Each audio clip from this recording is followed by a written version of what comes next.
This is Axel, and when he first came to me, all he wanted was his first win in solos, and in a matter of a few hours, we ended up getting 2 wins in solos. Now, once again, Axel has came back to me, and he was asking, can he drop a 20-kill game with the win? And that's exactly what we talk about in this video.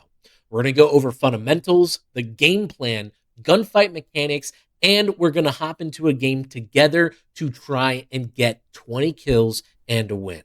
There's a lot in this video. I would recommend watching the whole thing. There's several tips that will help you get better at your own game.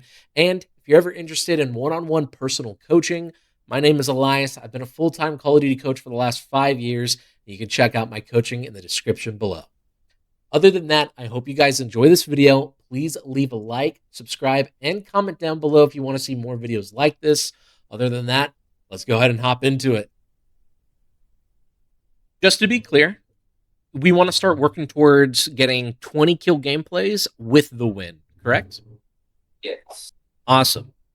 So with the strategy we talked about last time, that strategy is designed specifically for just winning the game and not necessarily getting a lot of kills.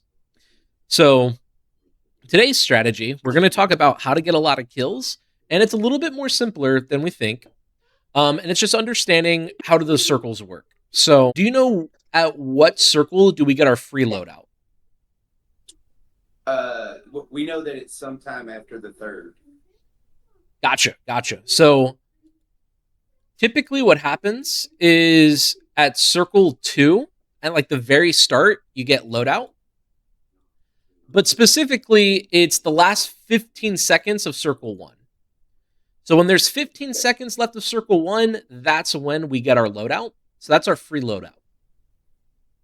So in circle 2, if we want to drop a high kill gameplay, this is where we can focus on circle 1, literally 2 things. We can either focus kills or we can focus loadout. Okay. And that's the first thing we need to decide. Yeah. I'm so sorry. I was thinking about fire sale for circle 3. Loadout's going to come within 15 seconds left of circle 1, right? Yes, exactly. Okay. Which, I will definitely write that down. Fire sale. Do you know when Resurgence ends? That's going to be the end of circle 3? It is. Exactly. Play, win. And then basically circles 5 through 8 are basically just playing for the win. So if we're trying to drop 20 kills, the first thing we need to understand is at circle 1, what is our priority? Are we just trying to land and get as many kills as possible? Or are we trying to land, get a loadout, and then play for kills? Which one do you feel most confident with doing? I usually do pretty decent with like ground loot, but of course, always I want to try to get my loadout as soon as possible. Okay, no problem. This is the first thing to understand. Yeah, go ahead. I just know that that acquiring enough money to get loadout would take up time whenever you're trying to because 20 kills is going to be my PR, and so I do understand that putting forth that effort to get your loadout, unless you just land somewhere and get a big money bag, kind of does consume some time. I do, and so I'd be curious to know what your opinion is on that as well. Yeah, it really all just depends on what your playstyle is. Like me personally, I'm really good with the ground loot. I like the ground loot, so I'm just going to play for kills. I'm going to land at control. I'm going to land at prison. I'm going to land at mansion. I'm going to land at barn. I'm just going to always land hot. I'm going to land where everyone else is landing because I feel the most confident to just get all my kills that way. And then obviously, once circle 1 is done, then we have the free loadout, which is around circle 2. And then that's when I'm going to start landing on like the free loadout. Okay. Once we made that decision, we can follow through with it. Usually around circle 2, I'm just always landing on loadouts. So literally just landing on loadouts. Circle 3, we get a fire cell. So this is usually where you want to get loot for an advance. Because if you get an advanced UAV, you literally know where everyone is on the map. It's the most broken thing in the game. So you can go for more kills and you can start like playing for the win. Obviously at circle 4, this is where it's time to play for the win. So this is where we're going to prioritize high ground and just positioning overall.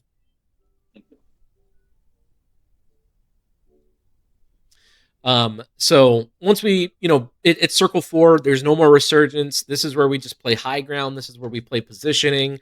And then through circles 5 and 8, this is where we just take our sweet time and we try to just play for the win. Now the cool thing about playing for the win this way is we actually don't need to get that many kills per circle.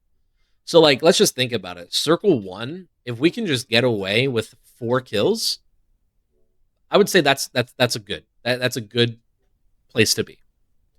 Circle 2, if we can get another 4 kills, that's a great place to be. Now we're at 8. Circle 3, another 4 kills. Now we're at 12. Circle 4, now we are at 16.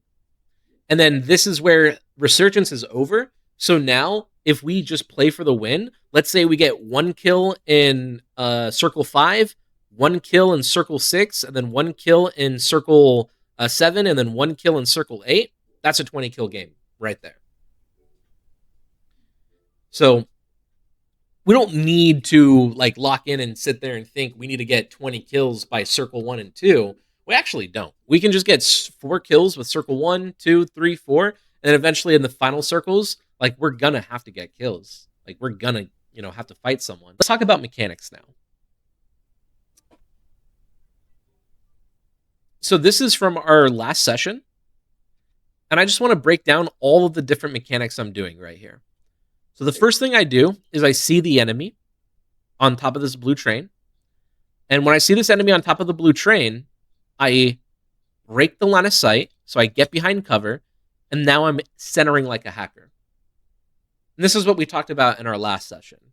The first thing you can always do when you see the enemy or you get shot should be break the line of sight. Once you break the line of sight, the second thing you should do is center onto where the enemy is. And then once you center on where the enemy is, this is where you're either now going to rotate or fight. So in this scenario right here, what happens is I'm expecting to fight. I pull out my AR. I'm expecting to fight. But this enemy doesn't see me at all. So once I realize that this enemy doesn't see me, I start shooting him. I get him cracked, or I actually get him downed. And now at this moment, I'm going to rotate. But I do see his teammate, so I shoot his teammate. But once both enemies are behind cover, this is now when I rotate. Third thing I would say I'm actually doing here is I'm fighting. And then the fourth thing I'm doing is now I'm rotating up. Rotate after advantage. So my advantage here is I have one down and I have the other guy weak, right? So now I'm rotating up. And then once I rotate up, this is where I repeat the cycle. I see the enemy right here on my close right. So what do? I break the line of sight. I make sure now that this enemy can't shoot me at all unless he runs right into my aim. Which I get this full kill. Then I switch over to my secondary. I see this enemy is now making a mistake on getting to high ground. So then I'm able to just swing out and play for the kill. And at this point, he's so weak that I can just full confidently push him. Yes. So that's damn near the step-by-step on how to play gunfights. It's first thing you should always do when you see the enemy, you get shot, break the line of sight. Once you break that line of sight, start centering on them through the wall like you're a freaking cheater. And then once you peek out, you can start fighting them. You can start shooting them. And then once you get an advantage, because you either down them, you crack them, you get them weak, that's when you can start rotating towards them. And again, I didn't run in a straight line. I rotated. So right here, I get the advantage, and I don't run in a straight line. I instead rotate. I rotate to the right. And because of that, I still have cover. And then even right here, I'm rotating. Mm-hmm. And even in fighting him right here, I'm rotating to the left. I'm strafing left. And I'm like constantly treating this enemy like the middle of a clock. And I'm shooting him from every direction. The last few things I want to talk about is just how important stutter aiming is and hip fire, which we talked about in our last session. But right here, I'm hip firing, and then every time I'm missing bullets, I'm stutter aiming. Yes. So I aimed in, I missed bullets, and I stutter aim again right there. So, and then this is the next thing I want to point out. Look how I'm constantly moving. I'm constantly moving, so I make sure I don't get hit by a sniper. And if I do get shot, I can get behind cover. Again, right here, I'm just constantly moving. And as I'm moving, my eyes are like looking everywhere else. Like I'm looking for enemies. I'm just constantly moving. Just pretty much the entire time. That was like the debrief of the session. Now let's go ahead and get into the VOD review. And then let's start getting into the practice and start getting into the playing and everything. All right. First thing here, we land in. This enemy lands behind us. He hits us with a pistol. What do you think you could do better here? I think that maybe I probably would have took shots if I knew that he was falling in behind me. You know what I mean? Like maybe be a little better aware of my surroundings whenever I was hitting my POI. Valid. Yeah, like at this moment right here, when you pull the parachute, you could hold L2 to like zoom out and like see if the enemy's behind you. But I want to tell you this right now. When you land, make a decision. Are you going to fight or are you going to loot? Because I made the decision to exit once I knew I was taking shots because I wanted to just stay alive long enough to get a plate and some guns, or a gun at least. Valid, totally valid. Which you did. You made the decision to survive, and you did survive. And the first one is this pistol, this Jaeger pistol right here. When you first land, you need to hit 8 bullets. If you don't hit 8 bullets, you can't kill the enemy. So right now, this enemy, he shoots, and he missed 2 bullets. He actually missed more than 2. Which I'll try to listen to it. Yeah, it actually sounded like he missed 3. That's what it sounded like to me, yeah. Yeah, so the fact that he missed 3 bullets, even if he hits the next 7 bullets, it's not going to kill you at all. So, what I actually think you can do here now is you can actually loot this crate, pick up the weapon, turn around, and you'll be able to actually kill this guy. And he's actually further away from you, so it's not like he's going to melee you or anything. Yeah, that's a handy piece of information, that 8 shots. I didn't know that. That's what it takes. That's with the Jaeger pistol alone or just a pistol in general. I will keep in mind now, like if I'm landing hot or whatever and we get into a pistol fight like that and they miss shots and I haven't even fired yet, I will keep that in mind. Like you can grab a that loot box right there, grab your gun and fucking mow them down. Here's one thing that'll make gunfights so much easier for you. I would recommend you to always play buildings from the top to bottom. Okay. So to get to the rooftop, I would always recommend either to hit a zip line. If not the zip, you can then do a wall bounce or like a wall hop. If you can't zip, if you can't wall hop, maybe you're flying from one area to the next. One building to the next. And then the last thing that you want to do is you want to take the staircase.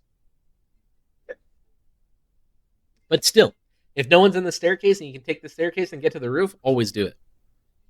Now, the reason why... Okay, I could summarize that up into the fact of getting to the top of the building, because we want top to bottom on all buildings. Take the shortest possible route, the fastest route to get to the top of the building. And obviously zip lines and grapple hooks are going to give you the fastest one. You can hear audio. You can play third parties. And you always have the element of surprise. Always. Another enemy lands around you. Take the zip line. Look at this. Like, what you just did right there is what professional players do. You have a system, and that system is, oh crap, I hear an enemy, let me work roof down. Like, beautiful job right here. Like, I can't stress enough how great this decision was. Because even if he wasn't up here, you now have all the audio and you know he's under you.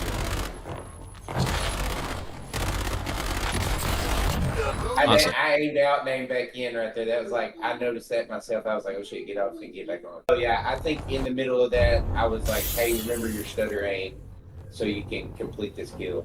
Amazing work. No, the fact that you remember that live in the middle of the game, it shows that like you're not really like nervous or like being overwhelmed. And it's just a matter of just repetitions at this point. Awesome. We'll skip forward now because you don't run into a gunfight until a little bit later. Because in Call of Duty, your bullets come out of where you're aiming. So it's not realistic. No, for sure. Yeah. So if you're aiming with your red dot right here onto the target, like you're going to be able to shoot and kill them. So really just make sure you're always positioning yourself behind cover as much as possible. And then also, if you can mount, it's going to help with your aim. If you can crouch, it'll also help with your aim. Awesome. So this right here is, again, what pro players are doing. So I'm really happy to see that you're doing this right now, Axe, because your first reaction is, holy crap, I got an enemy. Let me break the line of sight. And then obviously you realize you have the wrong weapon. So you say, all right, let me break the line of sight again. I do want to see you get more behind this cover, but it's totally fine because, again, you broke the line of sight twice, and now you're pre-firing, so this enemy runs right into your aim right here. And then once you get him cracked, you're in the full advantage, so you're rotating around him. This is literally what we just saw earlier today. It's just treating the enemy like the middle of a clock and rotating around them. So again, right there, you broke the line of sight, you centered, you fought him. Once you got him cracked, you rotated onto him, and you played that kill. Really good job. I seen him there, and I was already reloading. Exactly. So what do you think is one thing you can do right here that would put you in the advantage? I think that immediately whenever I saw that dude, I should have hit the dirt and swapped my SMG. That is amazing. I can still make that kill with that SMG. I actually think since you actually finished the reload here, it's worthwhile keeping your AR out. But if you do want to switch over to your SMG, you totally can. But yeah, you are correct. Your first reaction when you see this enemy and you're not aiming on them should be hit the dirt. Once you hit the dirt, you can now center. If there's like one muscle memory that is just like literally drilled into our head, drilled into our hands, where we do it perfect every time, I would say it's breaking the line of sight. Breaking the line of sight.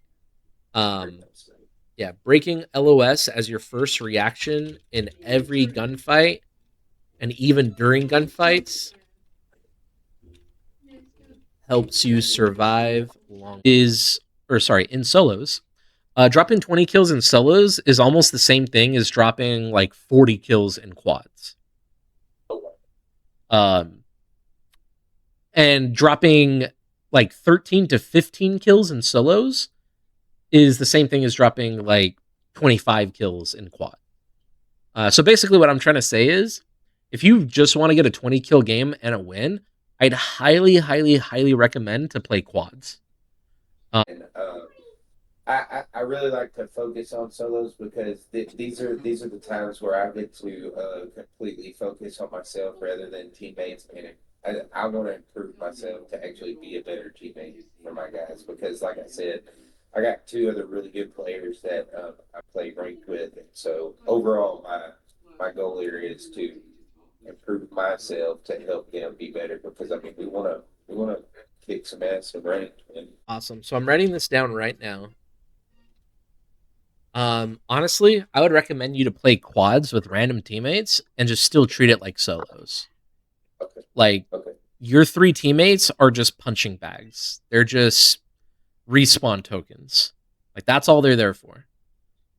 Everything else, you're going to practice quads just like solos. And it'll probably even help you more in ranked play than anything. All right, it's been about 3 minutes. So what are two things you think you're doing that's causing you to lose the gunfights, or what do you think are two things I'm doing at least that are helping me win?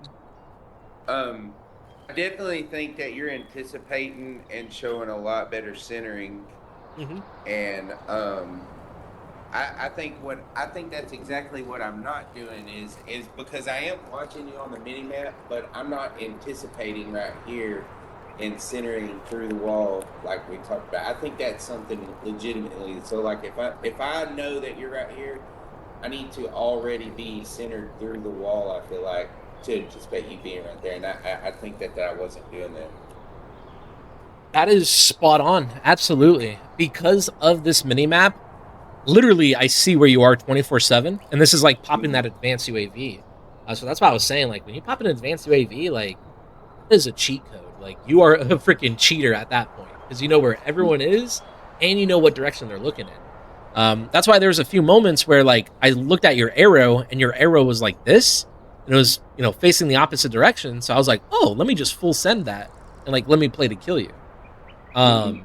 So that's the first thing is really like, if this is the only piece of cover you have, this is what you have to play on until you can get me weak or I get you weak. Which hopefully, if I get you weak, you're gonna get behind cover, and then once you get behind cover, now this is my chance to finally like push up a little bit. And now I'm on like the Because better head glitch. I broke the line of sight of you. I'm weak, and you can take advantage of me not being able to see where you're at right now. Exactly. It's like a push and pull type of game where um can you go to that blue car all the way over there? So if you're on the blue car and I'm on this yellow car, right now we're gonna just keep shooting each other until one of us have more damage. So like, let's say I have you weak right about now. Yeah, so have you down to like 50% health. You're gonna get behind cover, and when you get behind cover, this is my chance now to move to the next piece of cover. Oh yeah, because Which, I lost you now. Yeah. yeah, so those are two things. Looking at that mini map, making sure you're always centering where the enemy is. The second thing is playing your cover. You got to get me weak before you can push up, or I got to get you weak before I can push up. And then the third and final thing I want to say is when you're pushing up, one of the best things you can do is jump into a slide. Because when you jump into a slide, you can start shooting. Yep. And there's like a rhythm you got to find with it. But the whole point of jumping into a slide is you can stay shooting the entire time as you travel around the map. So you jump into that slide and you start hip firing already No. because that's your pre-fire. So the second that I jump, I'm aimed in and I'm sliding. You can watch that kill cam. So like the Okay. second that I jump, I'm aimed in, I'm shooting, I'm sliding, and the whole point is if you're covering that distance and I'm behind this truck, if I stand up, you want to make sure that you can shoot me, right? So like if you had me one shot and I stand back up, you want to make sure you're jumping into a slide. Do you know who Aiden is? Yes, yes. I started looking into him after we talked the first time. Yeah, so everything I learned about Warzone all came from Aiden. Uh-huh. And what I would literally do is I would pull up Aiden's live stream, and like he might have a minute where he like jumps right here, and then he pre-fires and he slides, pre-fires, gets behind cover, and then slides out, and then jumps into a slide, and now he's behind cover. And I would literally frame by frame replicate the exact same thing he did. So I would go to where he started, I would do the shoot, I would do a jump, shoot, slide out, slide back behind cover, jump into a slide, and I would literally mimic exactly what he did because my philosophy is he has hands and a controller. I have hands and a controller. That's right. What's stopping me from doing exactly what he's doing? Have you ever played like Street Fighter or Mortal Kombat? Oh yeah, man. Whenever I was a kiddo, for sure. All right, so you know how at least for the older Mortal Kombats, like on the arcade machines, Mm-hmm. you had to hit that freaking combo like within 5 seconds, and if you didn't, you couldn't get the fatality, right? Mm-hmm. So let's treat Call of Duty like Mortal Kombat for a second. So the first thing that we need to do is we need to hit the sprint. Once we hit the sprint, we can then hit the jump. After the sprint and then the jump, I would say now you can aim in. So sprint, jump, aim in. And then the last thing you add is you add in your slide. You click for slide. So sprint, jump, aim in, slide. Sprint, jump, aim in, slide. Okay.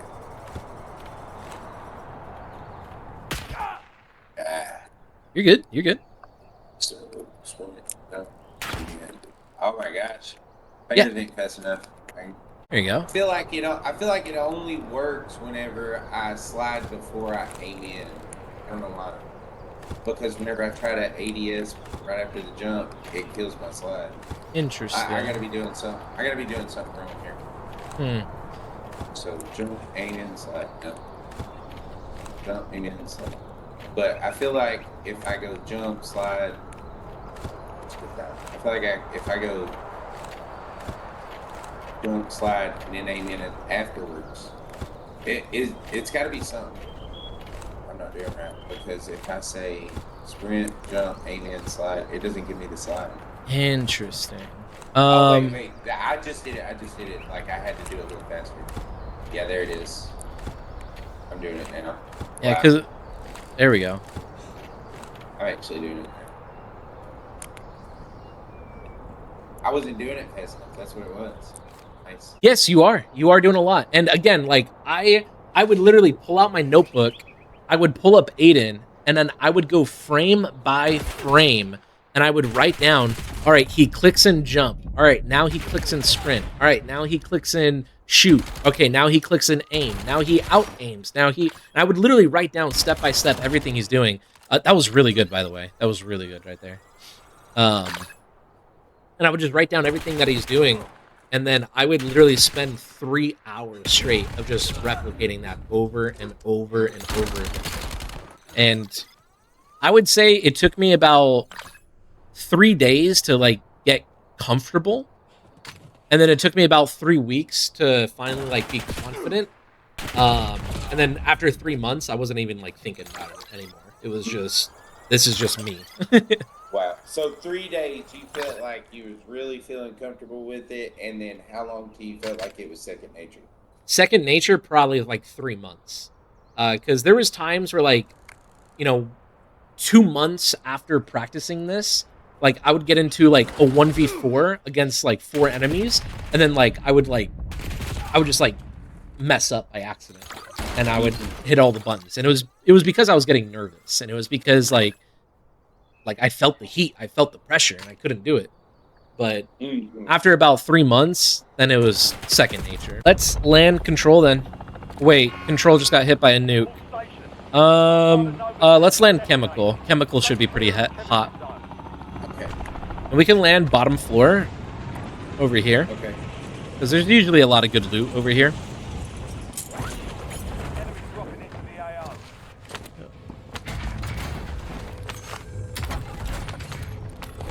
Pop an armor box for us. There we go. All right, you ready to go for some kills? Yes. Let's do it. Just through shoulders. One guy here in this doorway. Nice. What down the hallway? He's stuck in this room to our right.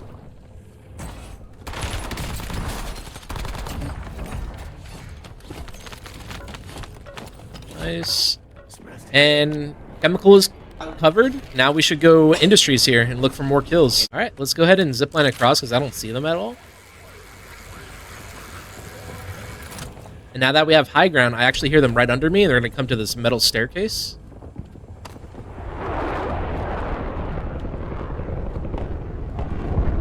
And you can run with me here because we basically have them trapped. Yep, they're even on lower level. So second story. Oh, they're getting back to the roof. So let's get back to the roof before they do. Because we heard them on the opposite side. They should push out of that doorway over there. Yeah, watch the door. I'm gonna watch below us. Loadout drop headed your way.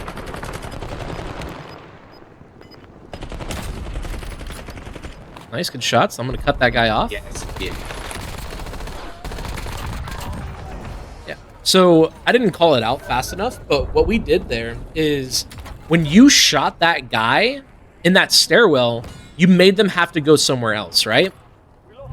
And the only place they can go is down the stairwell. So what I did was, I'm going to push right here and see if they push towards us. And thankfully they did. So they ran right into me and I got free kills. And Nice. you can do that yourself as well. Here's a plate vest you can grab.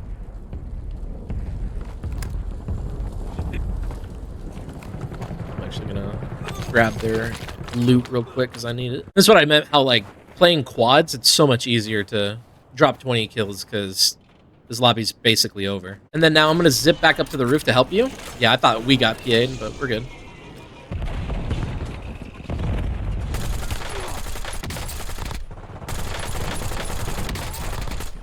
I'm going to help you. I'm here.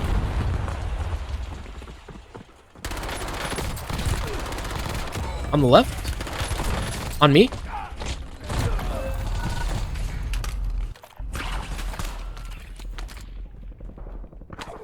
And we did a good bait and switch there, which that's something we've never talked about. But because you got cracked and you ran away, I have the info on where the enemy is, so I fly in and I get the kill. And then by the time you're fully plated up, you would go in for the final kill, the 1v1. But we never talked about that, so... All right, so I would recommend one of us should play right here, because playing right here, you can hear the zip, and you can hold the entire left side. And then I'm going to play over here, because now I can watch the staircase and kill the guy who did exactly what I thought he was going to do. Push up the staircase over here on the right. Yeah, what I'm trying to show you right now is like a really good two-man setup when you play top prison. Because at this point, it's impossible for us to like die from any direction. And we're about to hit circle 4, so this is where we can start playing for the win. I got a little unwanted attention over here. Sure, I'm coming to help you. I just fell by accident. Oh my gosh, on my way. In the yard. In the yard, I heard. So if they're in the yard, the only way they can get to high ground is if they hit the zip on the opposite end. Oh wow, see all those red dots? If you ever needed to, get high kills, like now would be a good time to go for the kills, but we don't need to. Not a 20 kill game. It wasn't. Yeah. I mean, you kind of felt it, but like after we cleared out industries, chemical, and bioweapon, there was only like 10 teams left in the game. So they're all on the opposite end of the map. So we had to do a lot of traveling if we wanted to drop the 20 kills. But by the time we got to prison, like we had to fight that team. They were top prison. So we couldn't focus on other kills. And that's why I was just saying how like I played that like it was a ranked play. I played that like we're not trying to drop 20 kills. But imagine if that was quads. If that was quads, we probably have 20 kills easily right there. Okay. And that's just how it works. Again, dropping 20 kills in a solos match, like you genuinely need luck. Like you actually need luck. And even if you dominated and won every game and you play for 20 kills and you were a pro player, like it's probably going to take you like 10 games until you drop a 20 bomb. And that's just because how solos plays out. That's just the way it is.